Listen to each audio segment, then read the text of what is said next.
Welcome to this week's training on business immigration. I'm Chad Graham, and I'm joined by Sam Adair. Hey, Sam. Hey Chad, how's it going? I see you're wearing It's going great. Your Giants sweatshirt today. I should have worn my Oakland A's sweatshirt to sort of counterbalance this. Yeah, and hopefully not to offend any of our East Bay fans. I am an A's fan as well, which I know some people find anathema, but hey, I like them both. What do you do?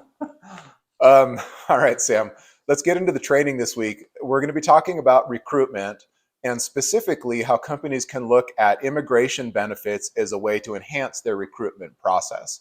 So, with that, I wanted to open it up a little bit and ask early on when a company's looking at their immigration program, what would you say is the biggest mistake you see companies make when it comes to recruitment within the context of immigration? At the most basic level, I think the biggest mistake companies make in recruitment as it relates to immigration is not having an adequate screening process up front for immigration related issues. Obviously, this is a sensitive area, but you certainly don't want to be in the uncomfortable situation of having an offer gone out to a candidate, maybe even having that offer accepted, and then finding out that you've got immigration hurdles that you're going to have to cross. So figuring that out early on, whether or not there are immigration issues at play, is really, really important. Yeah, and that's something that we talk about a lot in these trainings and with our clients is the necessity of tying the full process together from recruitment, early recruitment, all the way through to the end of the green card process, which in cases can be 15 years.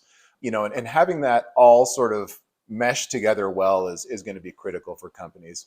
So Sam, let's take a step back really quickly and talk about when a recruiter does get somebody who potentially needs immigration benefits and they want to dig into that a little bit, they need to be a little careful, don't they? That's right. As an employer, you have to be really careful to avoid any questions that could be discriminatory, especially based on nationality. It's important that recruiters or HR be prepped on the questions that they can ask. And there are two very specific questions that can be asked. The first of which is, do you have the unrestricted right to work within the United States?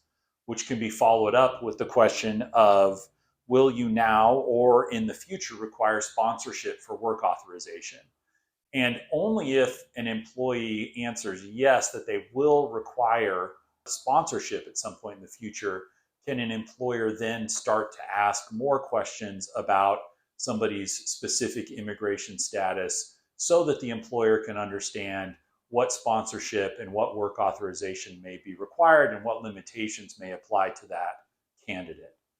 And at the risk of discovering our age, Sam, you've been doing this for about 20 years now. Let's say a company is looking at a really qualified candidate and they potentially have, three or four other offers out there.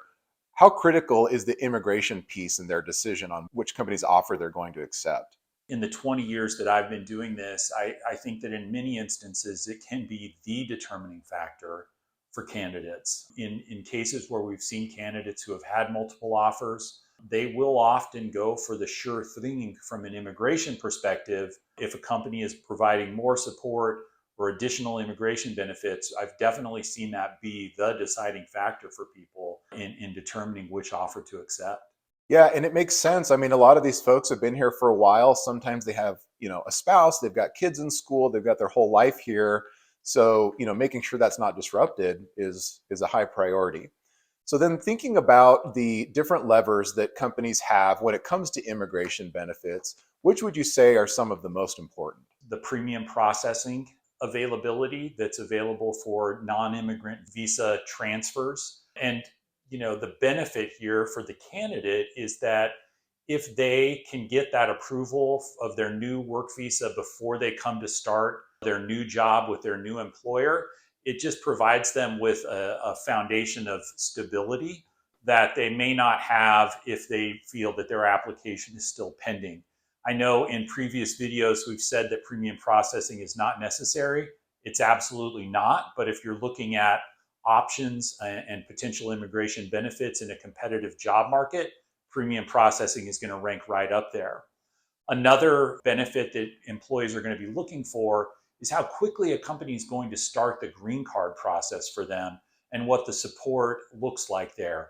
Some companies will start a green card application for somebody day one. Others will make them wait 6 months or a year before they're willing to engage in that sponsorship. It's a big investment for an employer, so certainly it's understandable that you want to have some framework and sort of criteria in place on when you're going to pursue that for an employee.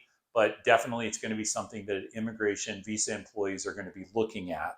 Next is support for dependents, whether or not the company is going to pay for the sponsorship of dependent visas, and that dependent green card process could be another potential benefit.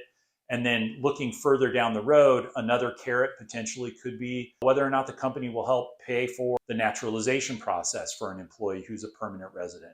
These are all immigration benefits that companies can make available to individual visa employees, and they could be benefits that entice somebody to accept an offer in a competitive market. That's really helpful. And so I'm thinking about companies right now, particularly within the technology sector, that are looking at, maybe reduced budgets or trimming their budgets. And it sounds to me like the order, if they're going to have to prioritize this, correct me if I didn't hear you correctly, is premium processing, especially when it comes to transferring their work permit to your company, followed by perm labor certification, then dependent family members. And I assume that that could change. Obviously, if somebody's single, that's not a factor. That could move down the list. If it's somebody that's married, with a few kids, maybe that's actually higher priority on the list. But, that would kind of come in after perm. Then you've got the EAD, and advanced parole support, and then you've got naturalization. Did I have that order right? Yeah, to your point, Chad, I think it's really important that companies revisit their immigration policies as they relate to the recruitment process to make sure that they're always kind of balancing out and lining up these different competing interests of costs versus the importance of landing specific candidates. And having those open dialogues between recruitment and immigration resources at a company are really important to make sure that you're aligning those business needs as much as possible. All right. And now I'm going to ask you a leading and self-supporting question. What else can companies do to help increase their chances and make a potential candidate feel good about their immigration process and joining their company? One thing that comes to mind is that you can set up a consultation for that candidate before, maybe even before an offer's gone out, for them to talk You read to my mind. your immigration attorney. This is completely self-serving, but I think that, getting the attorney involved fairly early on can help kind of assuage any concerns that a candidate might have about the immigration process, because really this is all about managing anxiety and concerns over how long something's going to take, whether or not there's any probability of something not being approved, to when a green card is going to be started. These are all just really based around what a candidate's concerns might be. So engaging, your outside counsel to have a consultation with that individual can be really beneficial to help them feel supported in their future immigration process, even, before they get started with the company.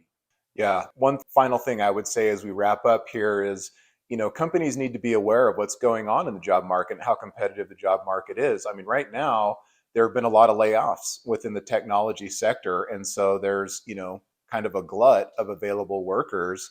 That's not to say that there's an increase in top candidates necessarily. Those top candidates are probably still really highly sought after and are probably fully engaged where they are. But we've seen a shift toward hospitality where they're really trying to hire right now. Technology is coming down, but those winds are always shifting. And so knowing what levers are available to you to pull, and getting an attorney involved to help relieve any nerves, those are things that companies need to be looking at and evaluating all the time. And again, this is where we talk about connecting the whole process of the immigration life cycle together.